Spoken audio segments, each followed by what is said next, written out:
എല്ലാവരും ഒരു നിമിഷത്തേക്കെങ്കിലും സൈലന്റ് ആയെങ്കിൽ അറിയാം നമ്മുടെയൊക്കെ മനസ്സിലൂടെ സിദ്ദീഖ് ഓർമ്മ വന്നു എന്നുള്ളത്. ഞാൻ പറഞ്ഞല്ലോ, നമുക്ക് എത്ര എത്ര കഥാപാത്രങ്ങളാണ് അദ്ദേഹം നൽകിയിട്ടുള്ളത് അല്ലേ.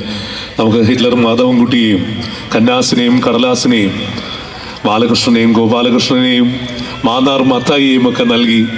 ഒപ്പം ഇൻഹരിയർ നഗറിലെ ആ 4 പേരെ നിങ്ങൾക്ക് ഓർമ്മയുണ്ടോ? അതിലെ മഹാദേവനും ഗോവിന്ദൻകുട്ടിയും അപ്പുക്കുട്ടനും തോമസ് കുട്ടിയും ഓർമ്മയില്ലേ? അതിലെ ഗോവിന്ദൻകുട്ടിയാണ് ഞാൻ അടുത്തതായിട്ട് ഇങ്ങോട്ട് സ്വാഗതം ചെയ്യാൻ പോകുന്നത്. ആരാണെന്ന് ഞാൻ പറയണ്ടല്ലോ, നിങ്ങൾക്ക് തന്നെ അറിയാം. അതേ പേരുള്ള ആളാണ്. കാരണം സിദ്ദീഖ് എന്ന് പറയുമ്പോൾ നമ്മൾ എപ്പോഴും പറയും നടൻ സിദ്ദീഖോ സംവിധായകൻ സിദ്ദീഖോ എന്ന്. കാരണം അത്ര കണ്ട് മലയാളിയുടെ മനസ്സിൽ 2 പേരും ഒരേപോലെ ഇടം പിടിച്ച ആൾക്കാരാണ്. അടുത്ത സിദ്ദീഖയാണ് വേദിയിലേക്ക് സ്വാഗതം ചെയ്തത്. Video please. മഹാദേവ, നമുക്ക് ഈ തള്ളയെ കറക്കി എടുത്താലോ?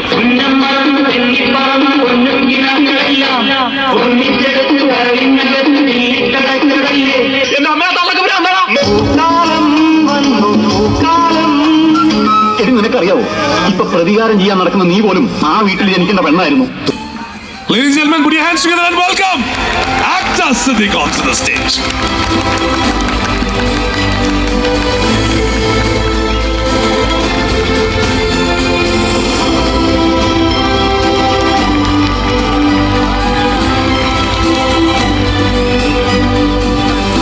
നമുക്ക് ഞാൻ നേരത്തെ പറഞ്ഞ പോലെ എപ്പോഴും സിദ്ദീഖ് എന്ന് പറയുമ്പോൾ ഉടനെ തന്നെ ഫസ്റ്റ് ചോദിക്കുന്ന ചോദ്യം നടൻ സിദ്ദീഖാണോ സംവിധായകൻ സിദ്ദീഖാണോ എന്നുള്ളത്. ഇയ്യോണോ നിങ്ങൾ രണ്ടുപേരും ഒരുമിച്ചുള്ള ഇപ്പം 3 സിനിമകൾ നമ്മൾ എടുത്തു പറഞ്ഞാലും എല്ലാം ഗംഭീരമാണ്. മാത്രമല്ല വലിയൊരു ഫ്രണ്ട്ഷിപ്പ് നിങ്ങളുടെ ഇടയിൽ ഉണ്ടെന്നുള്ളത് പറയാം സിദ്ദീഖിനെ കുറിച്ച്. എല്ലാവർക്കും എൻ്റെ വിനീതമായ നമസ്കാരം. സിദ്ദീഖിനെ കുറിച്ച് സംസാരിക്കുന്നതിന് മുമ്പ് ഇങ്ങനൊരു പരിപാടി ഇവിടെ സംഘടിപ്പിച്ചതിന് ഗൾഫ് മാധ്യമത്തോട് ഞാൻ ആദ്യം നന്ദി അറിയിക്കട്ടെ.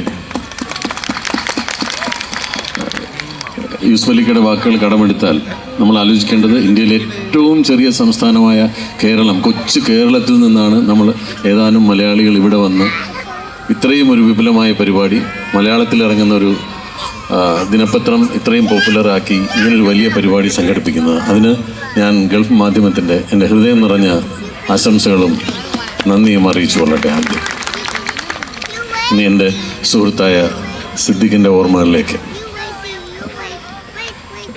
സിദ്ദീഖിനെ കുറിച്ച് ഓർക്കുമ്പോൾ എൻ്റെ വാക്കുകൾ തടഞ്ഞു പോകാതിരിക്കാൻ ഞാൻ പരമാവധി ശ്രദ്ധിക്കാം.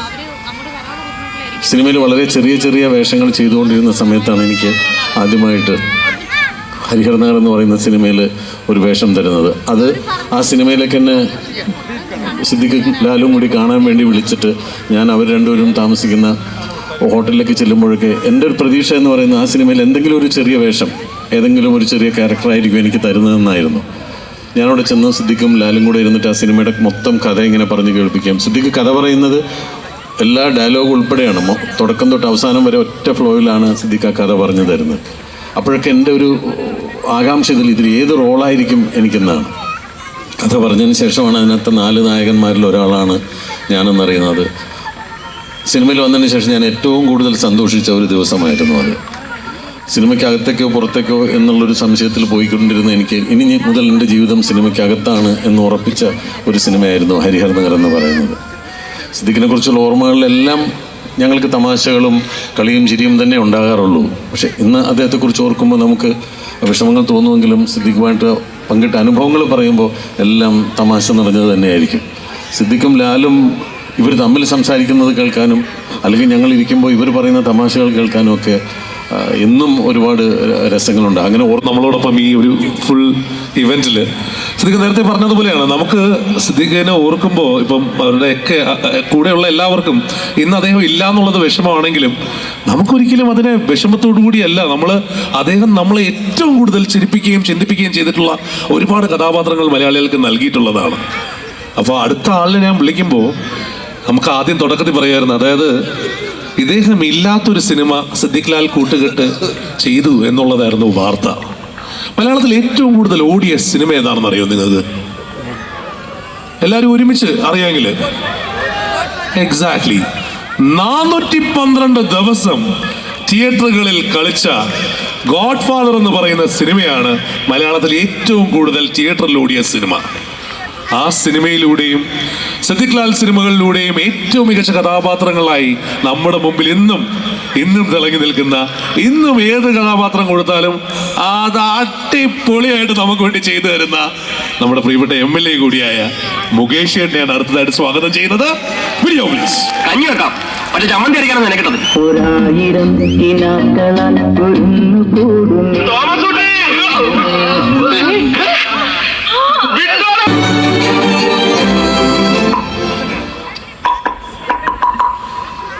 ഒരു ചെറിയ പൂച്ചക്കുട്ടി ഇവിടുത്തെ അപ്പോ Abu Dhabi, show your love and welcome Mukesh, the versatile actor and his stories. നമുക്ക് എല്ലാവർക്കും അറിയാവുന്നതുപോലെ ഇന്നും ഏറ്റവും മികച്ച രീതിയിൽ ഒരു കഥ പ്രസന്റ് ചെയ്യണമെങ്കിൽ എല്ലാവർക്കും അറിയാം അതിനൊരു വ്യക്തി. മുകേഷ് ചേട്ടാ, വെൽക്കം.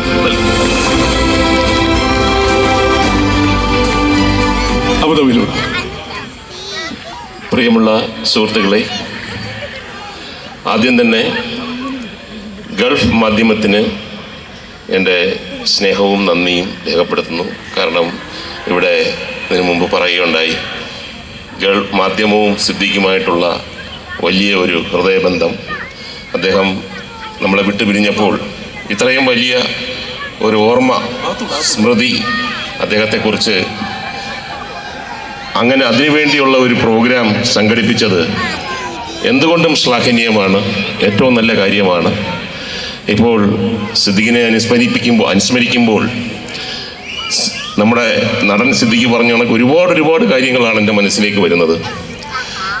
ഇവിടെ യാദർച്ഛികമായിട്ട് അദ്ദേഹം ഗോഡ് ഫാദറിൻ്റെ കാര്യമാണ് പറഞ്ഞത്. അവിടെ വെച്ച് ഉള്ള ഓർമ്മകൾ തുടങ്ങാം. നവംബർ 1 മുതൽ 7 വരെ കേരളത്തിൽ കേരളീയം എന്നൊരു പ്രോഗ്രാം നടക്കുകയുണ്ടായി. അപ്പോൾ 2ാമത്തെ 3ാമത്തെ ദിവസം എൻ്റെ ഒരു പ്രോഗ്രാം ഉണ്ടായിരുന്നു അവിടെ. അപ്പോൾ അതിൻ്റെ റിഹേഴ്സൽ നിൽക്കുമ്പോൾ പെട്ടെന്ന് പബ്ലിക് റിലേഷൻസ് ഓഫീസർ എന്നെ വിളിച്ചിട്ട് പറഞ്ഞു, കൈരളി തിയേറ്റർ വരെ ഒന്ന് വരണം.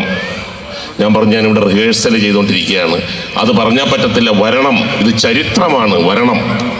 അങ്ങനെ ഞാൻ അവരുടെ അടുത്ത് 15 മിനിറ്റിനകം, തൊട്ടടുത്ത് തന്നെയാണ്, ഒരു വണ്ടിയെടുത്ത് അവിടെ ചെന്നപ്പോൾ കാണുന്ന കാഴ്ച, ഗോഡ് ഫാദർ സിനിമ 32 കൊല്ലത്തിന് ശേഷം കൈരളി തിയേറ്ററിൽ നടക്കുകയാണ്. ഏറ്റവും ചെറുപ്പക്കാരായിട്ടുള്ള കോളേജിൽ പഠിക്കുന്ന ന്യൂ ജനറേഷനിൽപ്പെട്ട കുട്ടികൾ രാവിലെ അവിടെ ആദ്യത്തെ ഷോട്ട് ഞാനാണ് അഭിനയിച്ചത്. അന്ന് ഞാൻ ഒരിക്കലും പ്രതീക്ഷിച്ചില്ല 32 കൊല്ലത്തിന് ശേഷവും ഇന്നലെ റിലീസ് ചെയ്ത ഒരു സൂപ്പർ ഹിറ്റ് പടം പോലെ ആ കാലഘട്ടത്തിൽ ജനിച്ചിട്ട് പോലും ഇല്ലാത്ത കുട്ടികൾ കൈയടിച്ച് സ്വീകരിക്കുമെന്ന്. അത്രമാത്രം ശക്തമായ ഒരു സംവിധാനവും എഴുത്തും സിനിമയുമൊക്കെയാണ് അതിൻ്റെ പിന്നിലുള്ളത്.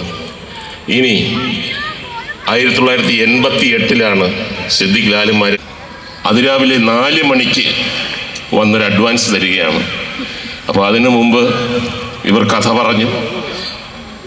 ഗോപാലകൃഷ്ണനായിട്ട് ഞാനും ബാലകൃഷ്ണനാണ് ശരിക്കും പറഞ്ഞാൽ നായകൻ. എന്നാൽ 3 പേരും മാന്നാർമത്തായും ബാലകൃഷ്ണനും ഒക്കെ തുല്യ പ്രാധാന്യമാണെങ്കിലും കഥ പറയുമ്പോൾ നായകൻ ബാലകൃഷ്ണനാണ്.